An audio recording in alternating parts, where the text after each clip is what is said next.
Sejam bem-vindos ao Fala Meu Doutor, um podcast de pessoas interessantes e assuntos relevantes. Eu sou Henrique Zackson, médico urologista, e hoje tenho o prazer de receber Marciara Centeno, psicóloga em formação em psicanálise pela IPA-SP-PEPEL.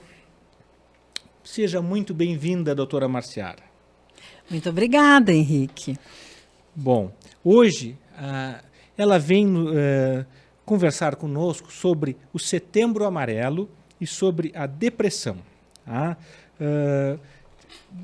Doutora Marciara, diga para nós um pouco da sua história na psicologia. Por que a senhora escolheu ser psicóloga? Henrique, essa história ela é tão bonitinha, porque eu tinha menos que as minhas filhas, acho que eu tinha uns 7 anos, e eu brincava de atender as minhas bonecas. Que legal! Então, eu sentava as minhas bonecas ali, todas no meu quarto, e a minha mãe perguntava o que eu estava fazendo, e eu respondia, estou ajudando essas bonecas a resolver os problemas delas. E eu atendia, brincava. E aí a minha mãe foi conversando muito comigo sobre isso, assim, olha, minha filha, eu acho que tu gosta de psicologia, acho que tem tudo a ver contigo, psicologia. E eu fui sempre me interessando muito, sabe, assim, pelo assunto, pela dor do ser humano, pelas questões, assim, da mente, sempre fui me interessando muito. E aí o meu pai disse, olha, queres fazer psicologia? Pode fazer. Vou fazer 30 anos de formada esse ano. Parabéns. Obrigada. Mas faz direito também, porque tu adora ler. Eu acho que é importante ter uma segurança. E eu fiz psicologia e fiz direito. Só que nunca trabalhei com direito, sempre com a psicologia. O coração sempre foi de psicóloga. Sempre foi de psicóloga. E aí, olha, Henrique, sempre será. Mas antes de tudo, eu queria te agradecer. Eu fiquei muito contente com o teu convite. E pena que o Roberto não está aqui, mas gostei muito do teu convite dele. É um prazer te ter aqui conosco. Infelizmente, hoje o nosso companheiro aqui de podcast, o Dr. Roberto Robaldo, por motivo de força maior, não pôde estar aqui conosco na gravação. Mas no próximo episódio já poderemos contar novamente com o Dr. Robaldo. Gostaria inicialmente de agradecer também os nossos patrocinadores, que sem eles não seria possível estarmos aqui neste podcast. Laboratório Roger Pérez, há 90 anos prezando pela sua saúde. O Roger Pérez tem uma estrutura tecnológica e automatizada em exames bioquímicos e hematológicos, dessa forma garantindo agilidade, precisão e eficiência no resultado dos seus exames. Telefone 3225-4488. Agradecer também a Marco Investimentos, especialistas em credibilidade e confiança. Em parceria com a XP, eles desenvolveram uma assessoria muito especial, o modelo Marco de atendimento, colocando o cliente em primeiro lugar. Acesse marcoinvestimentos.com.br. Agradecer também Dr. Jefferson Freitas, consultório odontológico. Dr. Jefferson é especialista em endodontia, ortodontia, próteses e implantes dentários. Atua na parte funcional e também na estética. Telefone 999-830444. Agradecer também a Up Imóveis, a imobiliária que mais cresce em Pelotas e região. São especialistas em vendas e locações. Possuem 2 unidades no centro da cidade e uma loja no Parque Una, no prédio Una Makers. Contato pelo telefone 3307-0251 ou então uprealiza.com.br. Agradecer também a ClinRad, clínica radiológica, referência em confiança e tecnologia. A ClinRad realiza tomografias, ressonâncias e muitos outros exames de imagem. Garanta sua segurança nos cuidados com a saúde. Ligue 3225-2233 e agende seus exames. Um disclaimer aqui para o pessoal. Eu sou médico da área da saúde, né, mas aqui estou assumindo o papel do paciente, estou assumindo aqui o papel de vocês, telespectadores. Então, a gente vai procurar ter uma conversa em linguagem leiga para que seja aproveitado por todos. O nosso objetivo é levar informação a todas as pessoas. Bom, dessa forma, seja muito bem-vinda, doutora Marciara. Minha primeira pergunta não podia ser outra. O que é a depressão? Então, a depressão ela é uma doença. Ela é uma doença que ela precisa ser cuidada como qualquer outra doença, como diabetes, enfim, problemas cardíacos. Ela é uma doença. Inclusive, a Organização Mundial da Saúde, ela prevê que se as coisas continuarem como estão na vida do brasileiro, daqui a 25 anos, poderá ser considerado uma epidemia silenciosa. porque a depressão, ela se estabelece ali naquela família, naquela pessoa, e muitas vezes as pessoas não se dão conta que aquilo ali está acontecendo, né?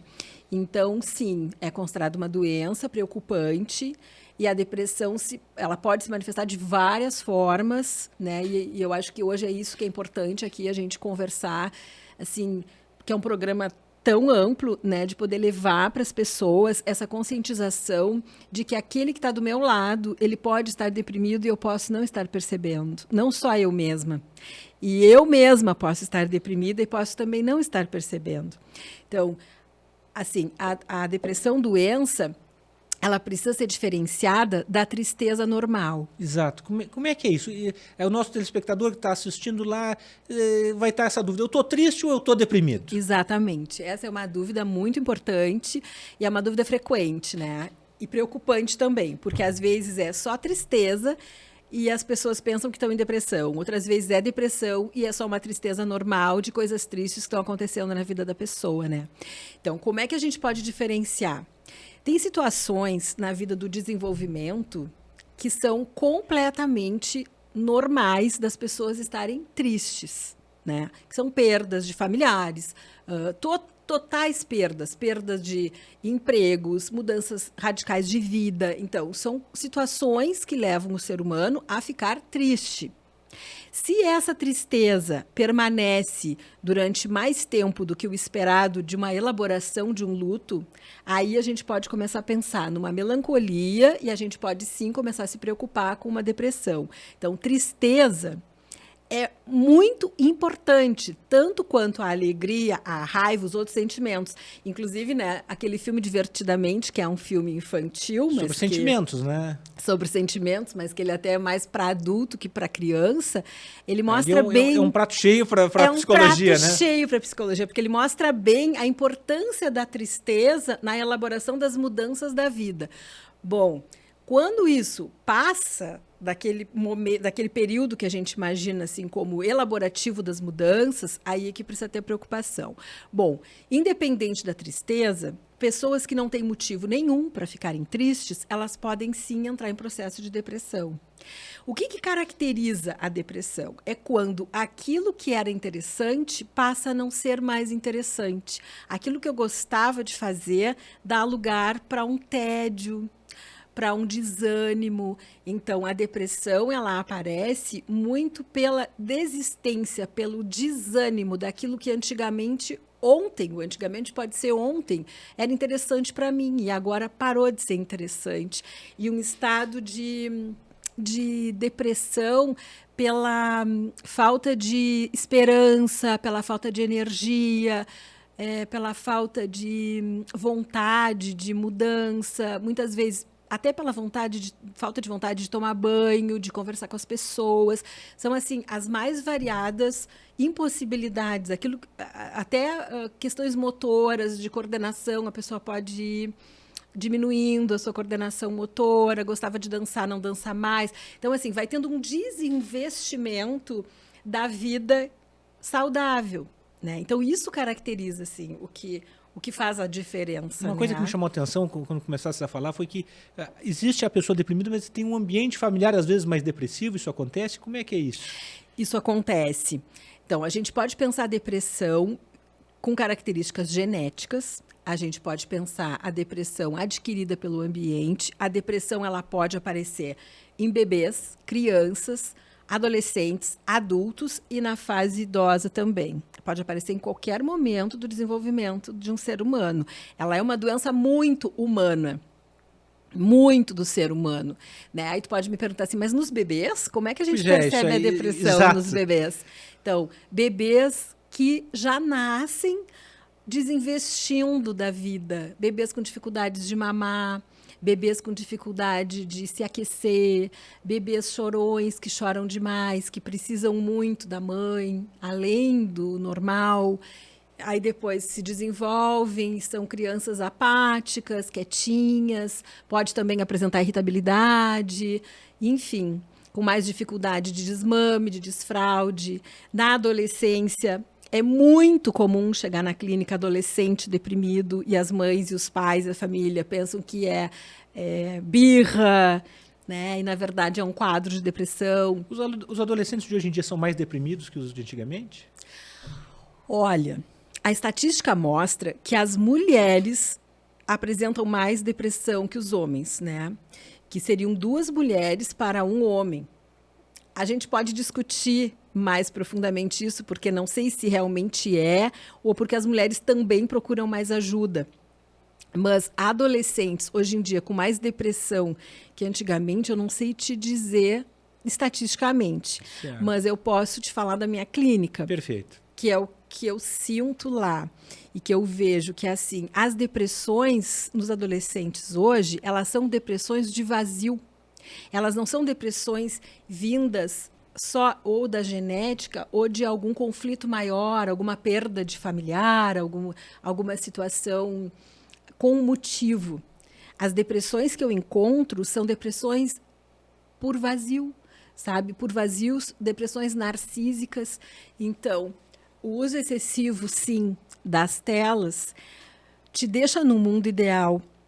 Quando tu sais daquele mundo ideal e tu vai para o teu mundo, existe uma diferença muito grande daquilo que tu queres e daquilo que tu és. E isso antigamente era feito só com comparação aos colegas de aula, aos colegas do colégio, era no teu mundinho. Hoje em dia é num mundo muito amplo.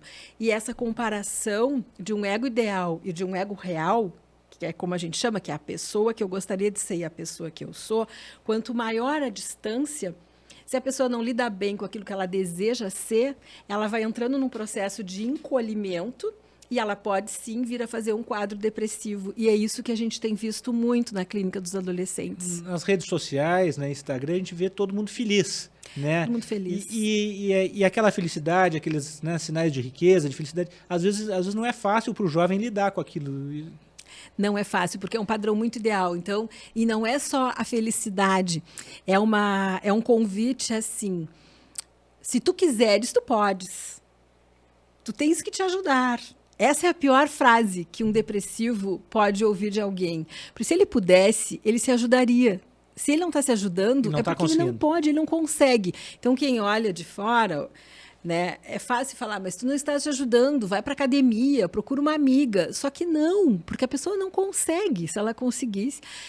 Bom, e aí nas redes sociais, claro, também não é só coisa ruim, também tem um lado positivo das redes sociais, que também é companhia, que também é uma forma de entretenimento. A questão é no demais, sabe, Henrique? Aquilo que ficar demais é o que traz o prejuízo. Né? Então, hoje em dia, ficar demais fora das redes sociais é um prejuízo também, porque ali a gente tem coisas que acontecem muita informação. Tem coisas que acontecem lá. Claro, se as pessoas estiverem fora das redes sociais, por exemplo, não vão assistir essa entrevista. Perfeito. Então, é muito importante estar nas redes sociais, mas com limite. Então, se tu tá demais lá ou se tu tá demais fora de lá, é o que vai provocar o sintoma. Então, em adolescentes, né, assim, adolescente que deixa de sair, deixa de se relacionar com outros amigos para ficar nas redes sociais, já é preocupante. Né? Porque as redes sociais têm que ser coadjuvante da vida, né? E não o ator principal da própria vida, né? E então eu te digo que eu vejo que temos, sim, pacientes depressivos tanto quanto há um tempo atrás, só que depressões diferentes. E essa depressão, ela costuma já ter esse traço, né, genético e um traço familiar, às vezes, ou ela aparece, às vezes, lá com 40, 50 anos, uma pessoa que nunca teve depressão? Então, ela pode aparecer lá pelos 40, 50, 60, 80 anos, numa pessoa que nunca teve depressão, por questões da vida, da mudança da vida dela e situações que ela precisa aprender a lidar e ela não consegue, e ela se vê diante dela mesma com muita fragilidade e se ela não for cuidada, ela pode sim entrar num processo de depressão. Mas famílias, por exemplo, porque a gente pensa na questão medicamentosa, né? Assim, que realmente é uma química que está faltando, que precisa ser reposta e os tratamentos estão aí provando isso, porque a medicação ela atua e depressão tem cura. Isso eu acho importante, né? A gente frisar, depressão tem cura. Porque, com certeza, algumas pessoas com depressão vão nos escutar e é importante que eles procurem muito auxílio. Importante, que eles consultem. Muito importante, muito. Porque, assim, é muito comum, né? A medicina familiar, por exemplo, ela tem trabalhos que mostram isso, né? É um pai depressivo, uma filha depressiva, o filho depressivo, o neto depressivo, e todos eles utilizam uma medicação para a sua depressão, porque é genético e é transgeracional. Bom, mas tem a depressão adquirida, então tem uma família que não tem ninguém depressivo e, de repente, alguém tem depressão. Pode ser, assim, são muitas variáveis, às vezes a vida né? foi mais dura com aquela pessoa, teve mais, né, mais problemas, isso aí acontece também, né? Acontece, as perdas abruptas, né? Enfim, e uma coisa muito importante que eu acho que esclarece, né? É que, assim, a psicóloga, ela é importante, mas a psicóloga, a psicanálise, a psicóloga, nós não conseguimos trabalhar numa depressão profunda sem o auxílio do psiquiatra, né? Então, nós temos um curso de especialização na Sociedade Científica Sigmund Freud e nós trabalhamos muito em cima dessa questão com os psicólogos e os psiquiatras, né? Que um paciente depressivo, como é importante trabalhar junto com a medicina. Trabalho em equipe. Exatamente. Pode ser um problema clínico, pode ter vários motivos que levam uma pessoa a uma depressão, né? Então, o nosso trabalho é uma fatia desse bolo, né? Então, vai ser o psicólogo, vai ser o médico, o psiquiatra, enfim. Marciara, e aquela pessoa, né, que tem aquele humor mais... não catafiliza, assim, não transparece felicidade, mas que consegue fazer suas coisas do dia a dia, que trabalha. Isso é considerado depressão? Não, isso é considerado característica. Característica. Né? Todas as pessoas têm a sua personalidade, né? Então, todo mundo é alguma coisa. Né? E, incrivelmente, todas as mentes são completamente diferentes, tais quais os nossos traços físicos, né? Então, se nós estivermos num grupo de 5.000 pessoas, são 5.000 mentes diferentes. Com pequenos mundos, né? Pequenos mundos. Pequenos mundos. E essas pessoas que são mais quietinhas, que não são tão vibrantes, é uma característica. E podem ser pessoas extremamente felizes, né? E daqui a pouco, e se ela estiver incomodada em ser mais quietinha, tem solução para isso? A psicanálise consegue dar uma ajuda para essa pessoa? Se ela não está satisfeita em ser quietinho, daqui a pouco ter esse humor mais sóbrio, assim? Sim, claro que sim. Porque eu fico louca para falar bastante coisa, Henrique. Mas pode? Porque tem tanta coisa. Aqui é para falar. Porque aqui é para assim, falar.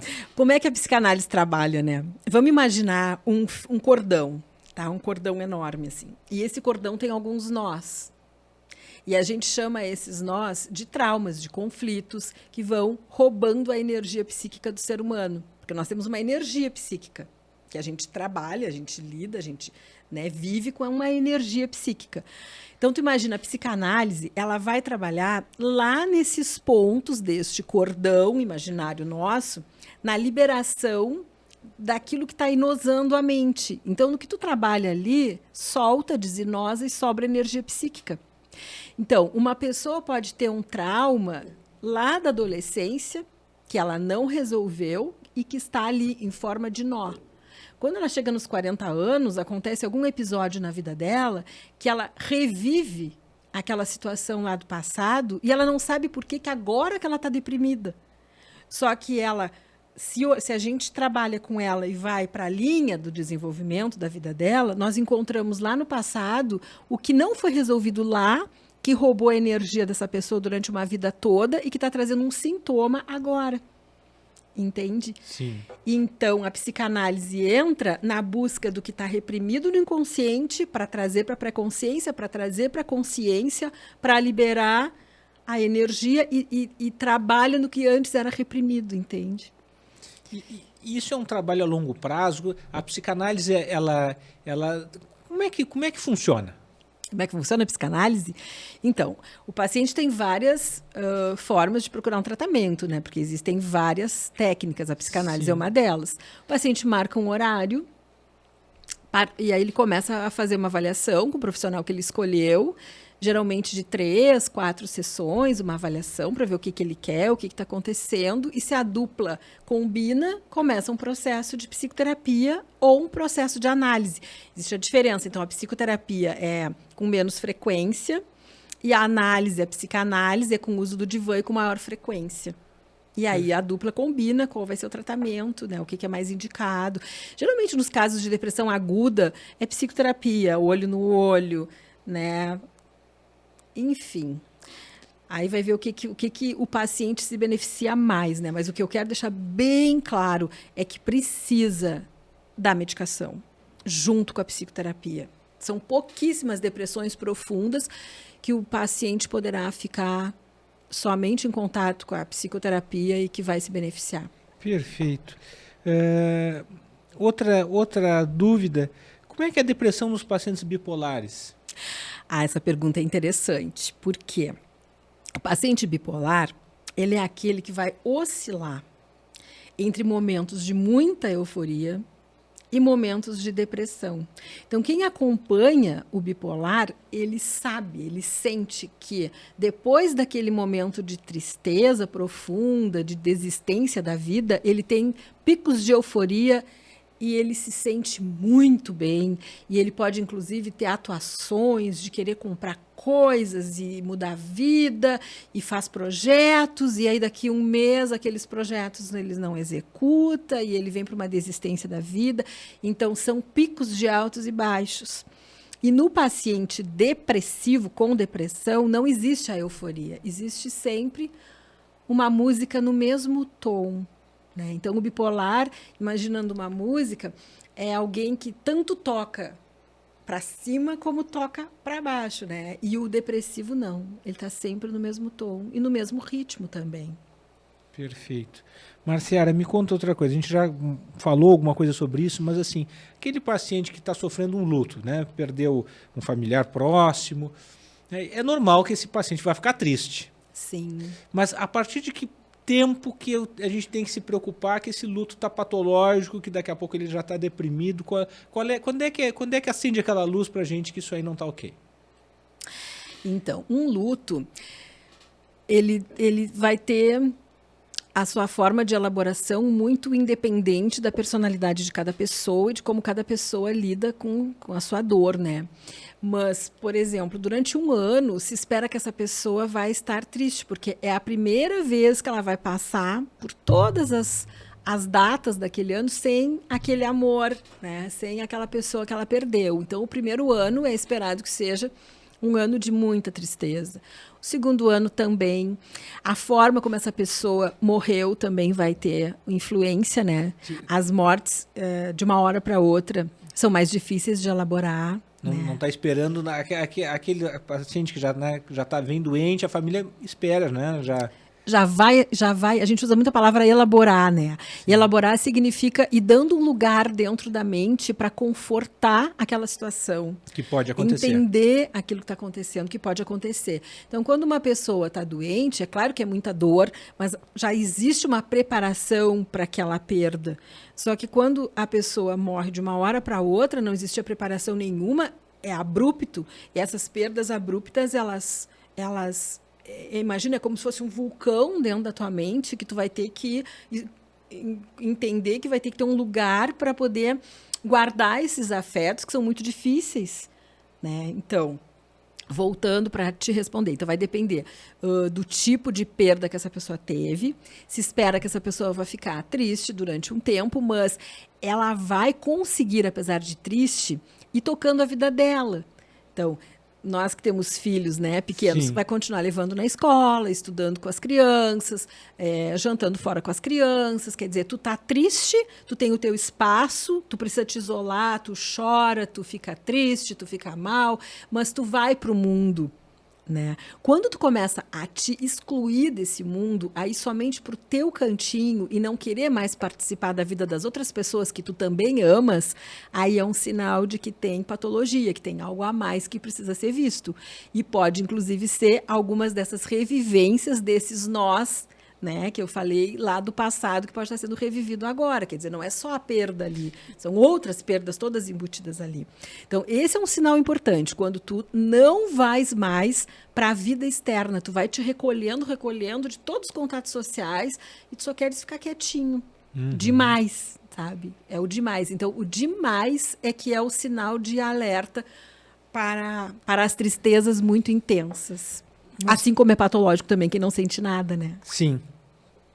Marciara, a gente está no Setembro Amarelo, né? Por que foi criado o Setembro Olha, precisamos pensar sobre o suicídio, né?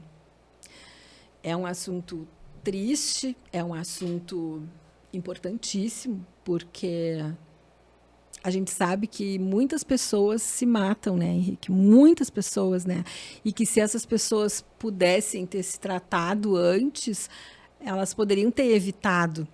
Às vezes sim, às vezes não. Também é uma mensagem que eu quero deixar, sabe, para os familiares de pessoas que tiraram a vida.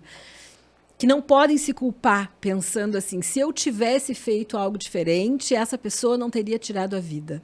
Às vezes tu não consegue mesmo, porque a pessoa não quer viver, não tem o que faça. Ela tem todos os motivos e os estímulos para continuar vivo. E ela desiste, ela sucumbe, ela não quer viver. Então, como é um assunto muito importante, de extrema complexidade, nós precisamos de um mês para falar sobre isso, para lembrar que as pessoas à nossa volta precisam ser cuidadas, que nós precisamos estarmos atentos a por que aquele adolescente não sai daquele quarto, por que aquele idoso não atende mais o telefone, por que as coisas estão dessa forma.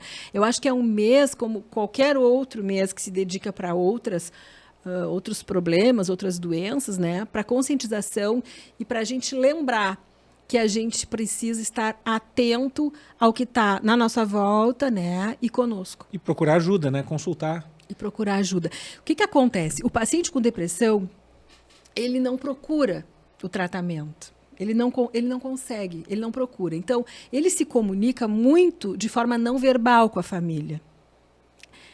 Um exemplo de uma comunicação não verbal. Não querer tomar banho, não trocar de roupa, não deixar trocar roupa de cama, não aceitar convites para nada.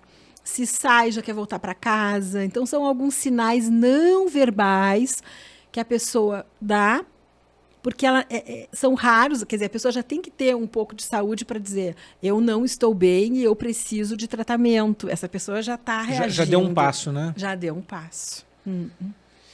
E Marciara, e tem relação à depressão e à ansiedade? Como é que isso funciona?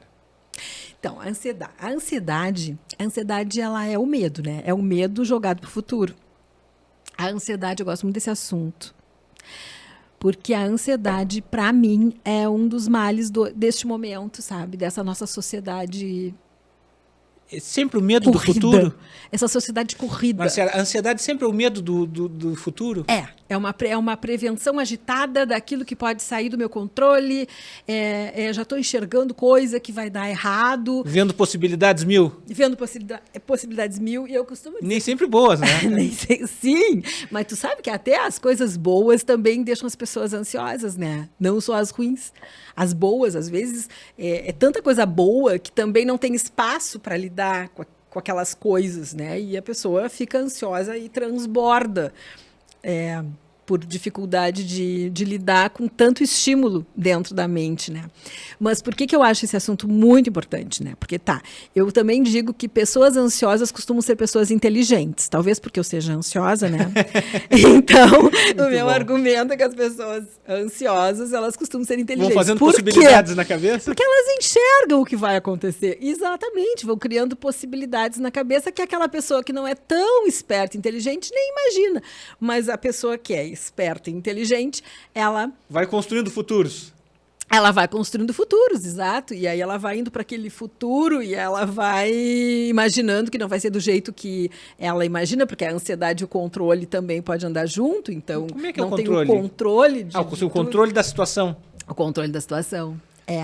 Então, voltando, né, ao que a gente está vivendo agora. Existe uma instabilidade. Assim, a pandemia nos trouxe um aumento da ansiedade. As enchentes agora que nós vivemos nota no em teu 2024, consultório que mudou pós-pandemia? Mas, Henrique, muito. Nós estamos pagando um preço enorme pelo que nós vivemos. Aquele tempo de confinamento, as pessoas sofreram muito. As pessoas sofreram muito. As pessoas sofreram muito porque não saber o que vai acontecer é muito angustiante. O medo da morte ficou presente para muitos também. O medo da morte, o medo da perda em massa, o medo de nunca mais conseguir retomar a vida, a perda dos negócios, né? E ainda a gente teve assim a pandemia, aí entra 2024, a gente tem enchentes, as enchentes, é comprovado que depois das enchentes a depressão aumentou. Claro que aumentou. Claro. Né? Porque se tu não sofre pelas coisas que tu perdeste, tu sofre por ver os outros perdendo, né? Porque o ser humano, ele tem também essa capacidade amorosa importante. De se colocar no lugar do outro, né? De se colocar no lugar do outro. Bom, a prova está na quantidade de trocas afetivas que a gente teve nessas épocas, né? De doações, de solidariedade. O sofrimento ele é muito grande e, enfim, ele contagia no melhor que o ser humano possa ter. E é isso que a gente espera. É claro que não é todo mundo, né? Claro, mas a grande maioria. Claro. Então, assim, estamos pagando preços muito altos pelo que vivemos e a mente humana está sofrendo, sim. As crianças estão sofrendo muito essa consequência. Perfeito. E o que a gente pode, né, falar para aquela pessoa que, né, ansiosa, que está nos escutando, né, aquele que está roendo unha, que a perninha não para de se movimentar? O que a gente pode oferecer para esses pacientes? Bom, primeira coisa é o demais. A minha perninha tá balançando, tá? Minha perninha tá balançando porque eu tô aqui no Fala Meu Doutor e tô nervosa, é normal. Agora, a minha perninha tá balançando quando eu tô vendo a novela, a minha perninha tá balançando quando eu cheguei de um encontro com as minhas amigas e lá também. Assim, eu tô sempre ansiosa. Essa ansiedade, ela é a pontinha do iceberg. Por que essa ansiedade está ali? O que ela está comunicando? O que tem embaixo dessa ansiedade, né? Então, sim, se essa ansiedade está atrapalhando o teu percurso natural da tua vida, vamos lá entender o que essa ansiedade está fazendo ali, qual é o motivo dela estar ali. Né? E, de novo, eu volto nesse assunto. Se ela está limitando aquilo que teria que ser um fluxo natural da tua vida. Então, é uma ansiedade que não te deixa dar uma palestra, é uma ansiedade que não te deixa fazer alguma coisa importante, que inibe a tua sexualidade. Que ansiedade é essa? Né? Então, vamos lá entender o que essa ansiedade está fazendo. Porque a ansiedade, ela também pode ser como uma febre, sabe? Que está ali para comunicar que tem algo a mais. Então, vamos ver o que tem aí. Né? Sim. Perfeito, Marciara. Outra questão que eu queria te perguntar é o seguinte: hoje a gente tem, né, os nossos jovens, vários jovens que não fazem nada, né, os chamados nem, que não estudam e não trabalham, né? Uhum. Isso está praticamente, né, também uma epidemia aqui, principalmente no nosso país. Uhum. Tens notado isso no consultório? Isso é uma queixa que tens visto frequente? Porque isso a gente vê nas notícias, nos jornais, isso aí, os nem. E o que a gente pode falar para os pais que daqui a pouco eles estão tentando ajudar os filhos e não estão conseguindo? Olha, Henrique, na nossa época, a palavra herdeiro era muito distante da nossa realidade. Não se imaginava assim, eu serei herdeiro. Hoje em dia virou um desejo. Né? De não precisar fazer. De não precisar fazer nada. Então, assim, o que tu queres para tua vida? E eles respondem, eu quero ser herdeiro. Eu fico me questionando até que ponto essa nossa geração de pais não foi também comunicando isso para esses jovens do quanto eles gostariam de ser herdeiros. Porque eu acho que aí teve uma camada entre uma geração e outra que foi... Ontem até conversava com uma amiga sobre isso, que foi, assim, filhos de uma geração repressora e pais de uma geração que oprimem os pais. Né? Então, ela é uma camada oprimida, tanto pelos pais como pelos filhos. Né? Então, eu não sei até que ponto... até que acho que bastante, né? Somos nós, os pais, responsáveis por esse comportamento desses herdeiros, que não são herdeiros, mas que vivem como se fossem, né? Como um desejo inconsciente desses pais que ainda lutam com o que os seus pais fizeram. Sabe? Porque é demais. Então, assim, eu quero muito que o meu filho não seja tão parado. Essa mesma pessoa que fala isso, daqui a pouco é a mesma pessoa que, se tu observares o comportamento dela com o filho, ela limita o filho. Ela não deixa o filho descascar uma laranja, ela não deixa o filho viajar sozinho, ela não deixa o filho dirigir, ela não deixa um monte de coisa. Homens e mulheres, né? Sim.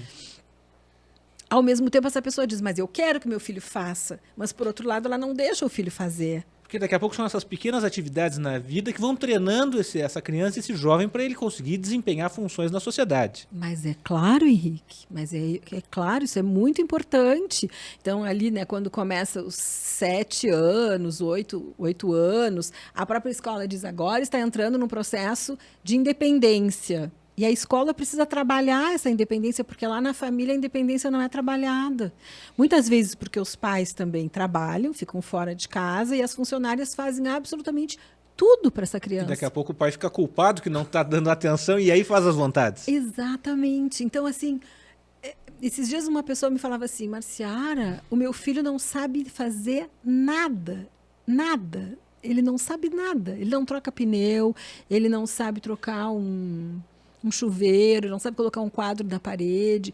Mas, claro, Henrique, porque isso não se aprende de uma hora para outra. Eu também tenho muita coisa que eu não sei fazer. Aquilo que eu nunca fiz, não sei fazer. Claro. Agora, se desde pequenininho é incentivado para essa independência e para fazer, e para ter o seu próprio dinheiro, e o que vai fazer com aquele dinheiro, não ter uma vida tão confortável assim, ele vai se interessar pelas coisas maravilhosas que o mundo oferece, né?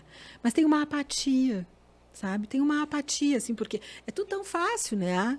Tem uma mesada boa, tem um quarto maravilhoso. Os quartos, hoje em dia, eles parecem um apartamento, um mini apartamento, tem tudo ali. Então, em alguns casos, fica muito cômodo viver assim, né? Aí tu pode me perguntar, tá, mas isso pode ser uma doença? Olha, no momento pode não ser uma doença, mas pode causar no futuro uma depressão, que é o nosso assunto hoje, né? Porque a vida fica tão sem graça, porque a vida precisa de quê? De desafio, de foco, de movimento. A vida precisa de movimento. Os desafios vão mudando ao longo da vida, mas a pessoa tem que ter algum objetivo, né? Mas é claro que sim, tem que ter um objetivo. Então, tudo vai mudando, né? A cada minuto, tudo se transforma. Nós já não somos aqueles de ontem. Bom, já somos outra história, outra pessoa, outros projetos, todo o tempo. Mas se a vida não estiver em movimento, ela para. É a morte, né? Então, o que é a depressão? A depressão é uma morte instalada dentro de ti enquanto tu estás vivo. Então, o corpo está vivo, a mente está morta e a mente paralisa o corpo e aí a gente pode até fazer uma analogia com aquela pessoa que se aposenta e daqui a pouco se sente meio sem objetivo, né? Se ele não procurar fazer algum outro hobby, né? Tiver outro objetivo na vida, talvez entre em depressão mesmo. É, com certeza. As aposentadorias, elas são vistas de pertinho pela psicanálise, né? Porque é a menopausa na mulher, algumas situações, né? Então, a menopausa na mulher, a aposentadoria, tanto na mulher quanto no homem, as quedas hormonais, que tu sabe melhor do que eu. As separações. As separações. Tentar concursos e não conseguir. Tentar entrar na universidade e não conseguir. Existe uma linha do desenvolvimento que é assim, em cada momento da vida, tem coisas que se espera que o ser humano viva. Então, se espera que aos 20 anos as pessoas já dirijam. Se espera que aos 40 anos já tenha os seus próprios objetivos, independente dos pais, a sua casa própria, um filho, ou o desejo de ter um filho, né? As mulheres têm as questões biológicas para poderem ser mãe, mas já existe a possibilidade de congelamento dos seus óvulos. Então, quando chega aos 35 anos, aos 40 anos, existe essa linha do desenvolvimento que puxa as pessoas para fazerem aquilo que é daquele momento. Né? Se isso é importante para a pessoa e ela não está conseguindo realizar, isto vai trazendo essa pessoa para estados de tristeza. Porque vai passando a vida e tem coisas que ficaram para trás, entende? Entendo. Se isso é importante para a pessoa, eu preciso deixar isso bem claro. Nem todo mundo quer dirigir, nem todo mundo quer ter filho, nem todo mundo quer ter casa, nem todo mundo quer viajar. Mas quando aquilo é importante e a pessoa passou pela fase e não realizou... E daqui a pouco os colegas, os amigos da idade já estão realizando, às vezes isso aí se torna mais pesado. Exatamente. Né? Por quê? Porque mesmo que tu negues, ou mesmo que tu saibas que tu não queres, a realidade se impõe. Tu enxergas que aquilo ali que os outros estão fazendo, tu não estás fazendo. Então, é um momento importante da gente observar. Né? Então, assim, um idoso, né? Tem coisas muito importantes para os idosos fazerem. E, aliás, assim, temos que cuidar muito dos nossos idosos, né? Uma, porque eles são incríveis por terem chegado até onde chegaram, e outra, porque eles precisam muito conviver entre eles, né? E a gente também respeitar que, às vezes, eles não querem estar conosco. Eles já têm um mundinho deles. Forma um novo núcleo, né? Umas novas amizades, isso acontece. Henrique, às vezes eu chego na casa dos meus pais e eu digo assim, eu vim ficar 10 minutos, mas vocês têm que desligar a televisão. Coitadinhos, né? A televisão é mais companheira deles do que eu. Claro. Mas eles desligam a televisão, porque eu vou ficar 10 minutinhos lá e eu quero a atenção deles. Mas é isso, eles têm o mundo deles, eles estão adaptados, eles estão bem. Mas o que é importante? É importante ver se estão bem, né? Porque tem mudança. A mudança do corpo é um outro assunto para uma outra entrevista. A busca pelo corpo perfeito, né? E, assim, a dor de não conseguir para as adolescentes... Isso agora está muito pesado, né, para essa nova geração, né? Principalmente, de novo, caímos nas redes sociais, se tornou muito mais pesado, né? Porque a comparação é com milhares, né, de corpos perfeitos. Exatamente. Agora, inclusive, a comparação com a inteligência artificial. Então, assim, o que ficamos nós, entende? É impossível chegar. É impossível. É uma perfeição... em tudo, no tom de voz, é uma perfeição dos gestos, é impossível. Então, o que é importante, né? A gente também instalar, assim, a minha relação comigo mesma. O que eu tenho, o que eu não tenho, o que eu posso ter, que eu posso desenvolver e o que eu não terei jamais. E me aceitar. Ter objetivos reais, né? Não dá para ter objetivos irreais, né? Exatamente, objetivos reais. Aquilo que eu posso ser, aquilo que eu posso ter. E me autoabastecer. E aí entra a questão da autoestima. Marciara, uma questão que eu tenho que te perguntar é o seguinte. Na psicanálise, né, a família tem um papel fundamental. Pai e mãe. E vários pais e mães vão estar nos escutando. Tá? Que conselho que a gente pode dar para esses pais e para essas mães? Né? A gente estava falando agora há pouco que a gente tem uma geração aí que foi, né, um pouco mais oprimida pelos pais e agora está sendo oprimida pelos filhos. O que essa geração ela pode fazer para a gente não ter novos nenéns, para a gente... É difícil achar esse ponto. Eu sei que não tem receita de bolo, mas assim, se tu tivesse que dar um conselho para o pai ou para a mãe, qual seria? Olha, o que eu acho importante sempre é o amor, Henrique. O amor. E o amor vai ser individual. Aquele amor, o que é amor para mim pode não ser a mesma coisa que é amor para ti.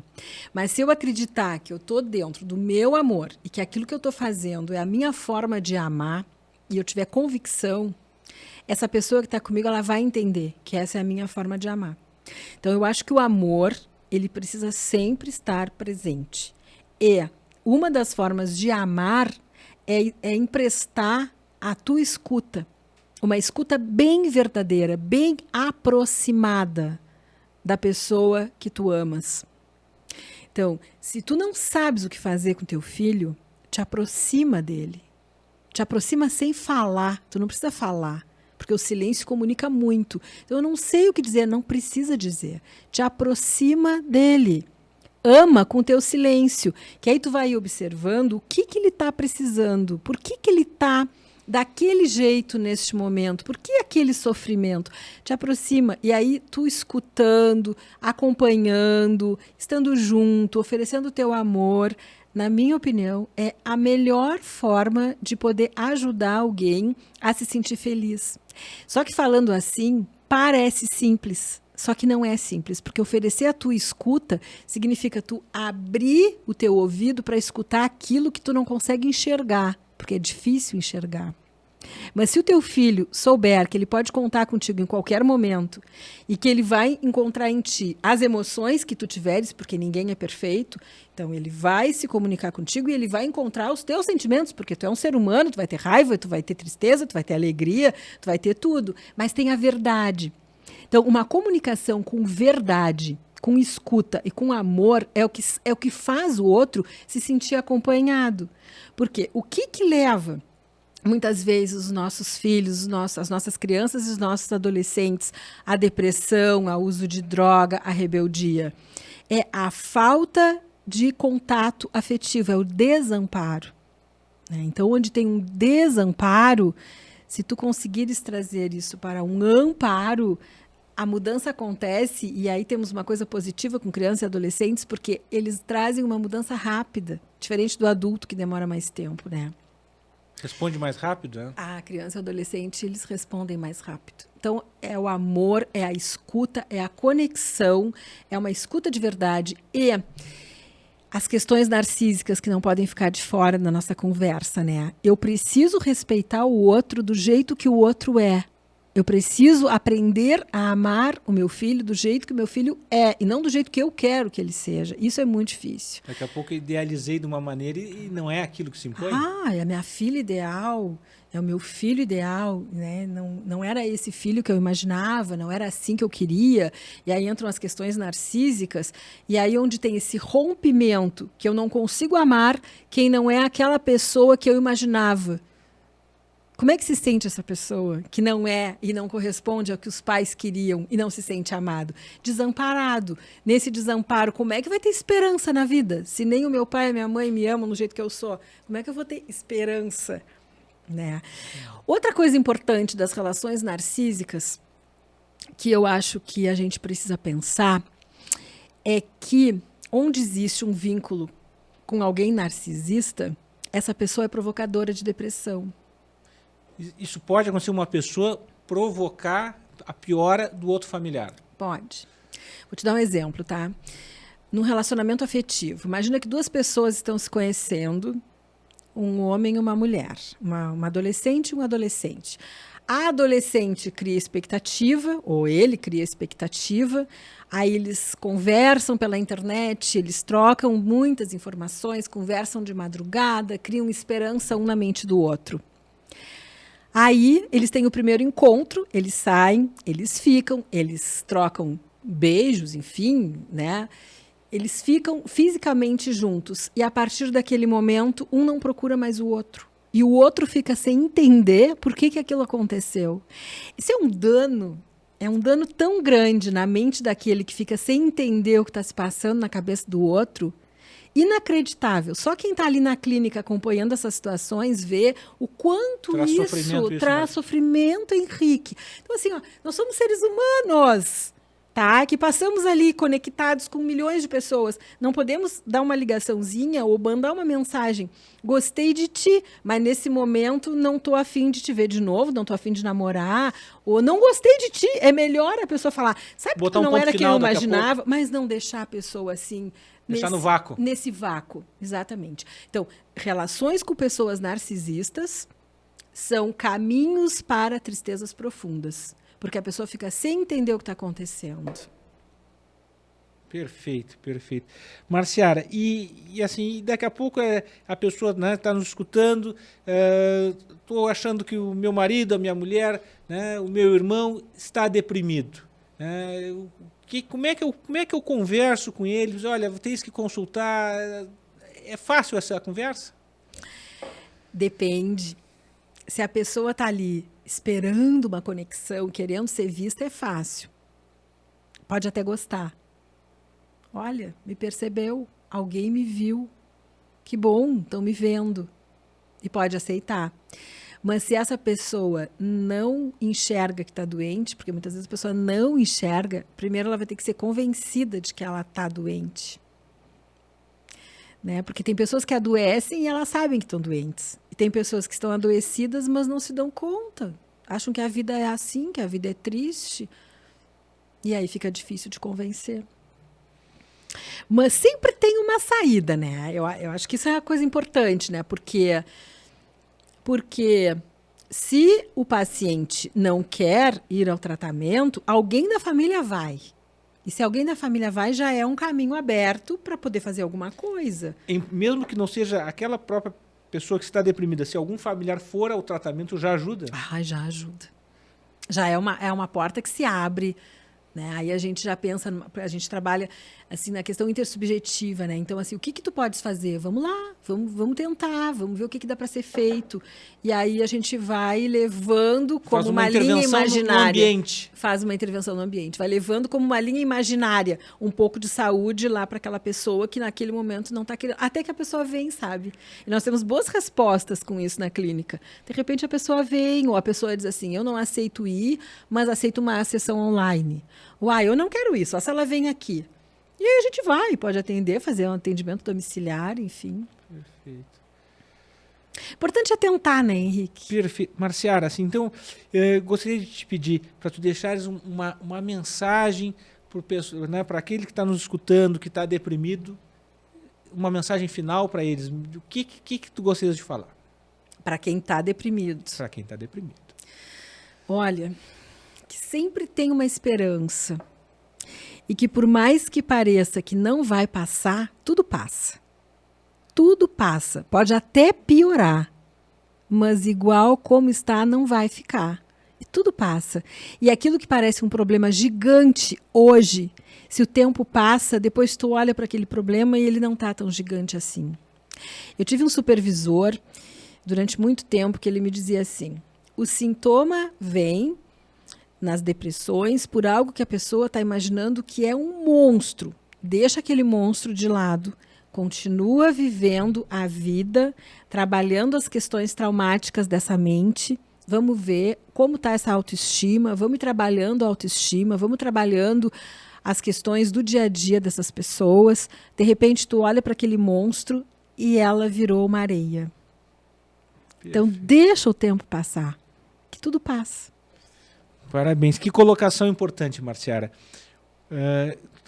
Muito bom. A nossa conversa foi ótima. Olha, foi um prazer te ter aqui conosco, Marciara. Assim, é uma conversa fácil, agradável e que tenho certeza que vai ajudar muitas pessoas aí em casa a dar o start nessa procura pelo tratamento. Marciara, como que as pessoas te encontram? O telefone do teu consultório, redes sociais, o microfone aberto para te colocar. Eu tenho as redes sociais, eu adoro Instagram. Ótimo. Marciara Centeno, só me procurar ali, me seguir, eu vou seguir de volta. E nós temos alunos do curso de especialização, são vários alunos, e nós não deixamos ninguém sem atendimento, não é uma clínica. Mas, se as pessoas precisarem de tratamento, geralmente podem entrar em contato com a sociedade. Entra em contato comigo, eu entro em contato com a sociedade. Nós não vamos deixar ninguém sem atendimento. Nós temos muitas possibilidades. Tem o CAPS, tem a Católica. Enfim, o importante é dar o primeiro passo, né? E falar, alô, estou aqui. E a gente faz alguma coisa, né? Muito bom, Marciara, muito bom. Muito obrigado por hoje. Pessoal, lembrando que hoje, infelizmente, não tivemos o Dr. Roberto Robaldo conosco, por motivo de força maior, nosso outro apresentador do programa não pôde estar conosco, mas no próximo episódio estará de novo meu querido amigo Roberto conosco. Eu sou Henrique Isaacson, médico urologista, agradeço a presença de vocês e lembro, por favor, curtam e compartilhem os nossos vídeos para que mais pessoas possam ter acesso a essa informação. Toda terça-feira, às 19 horas, teremos um novo episódio no YouTube. Pessoal, muito obrigado, uma boa noite. Uma boa noite, obrigada.